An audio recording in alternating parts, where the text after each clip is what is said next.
कृष्ण भगवान ने दरिद्र अपने मित्र सुदामा का स्वागत किया।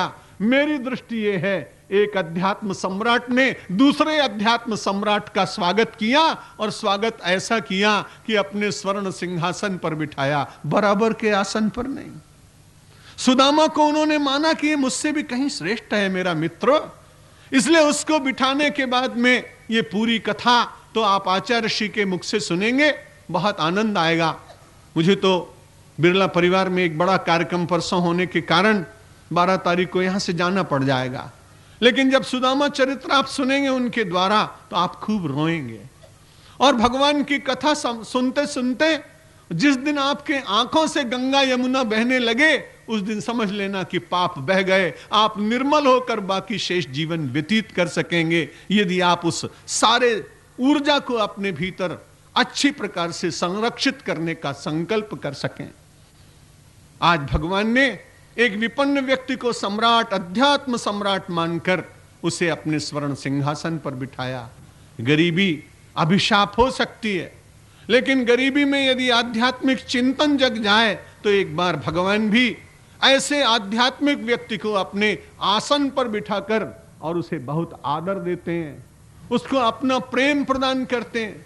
अपने इस देश की संस्कृति, इस विशेषता को मुझे और आपको याद रखना चाहिए। जरूर स्तर ऊंचा हो, समाज का, देश का, राष्ट्र का, विश्व का जो उपलब्धियों का क्षेत्र है वो बढ़े, लेकिन उपलब्धियों के क्षेत्र में रहते रहते मानव जो उसकी अपनी आत्म संपत्ति है वो समाप्त हो जाए, बाहर की कंगालियत मिट जाए और भीतर से रोज कंगाल जीवन व्यतीत करें, ये कोई संपन्नता का लक्षण नहीं होगा। इसलिए अपने अपने परिवारों में अपने किशोरों को, शिशुओं को, बहनों को, भाइयों को, सब लोगों को मिलकर छोटे छोटे कुछ धार्मिक नियमों का पालन करना चाहिए। और इसलिए पालन करना चाहिए कि जब विपत्ति आएगी तो ये धर्म ही रक्षण करेगा, क्योंकि भगवान श्री राम को वानर भालू आए थे सेवा करने, सेतुबंध हुआ था और दुस्संगति से बचते रहिएगा। ये सद्गुण ग्रहण करिए और दुस्संग से बचने का यत्न करिए।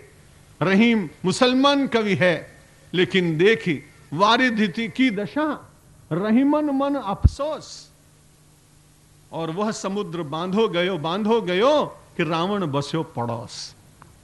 उसने कहा समुद्र पर आज तक कभी कोई पत्थर का पुल नहीं बना सका था, और वहां बानर भालू और सामान्य जीव उसके ऊपर चल नहीं सकते थे।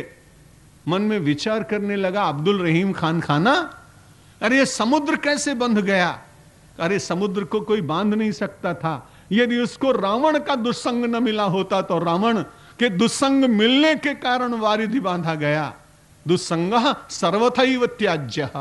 इसलिए देवर्षि नारद ने कहा सत्संग से प्राप्त होने वाले सद्गुणों का संरक्षण करते समय दुस्संग से दूर रहने का यत्न करेंगे।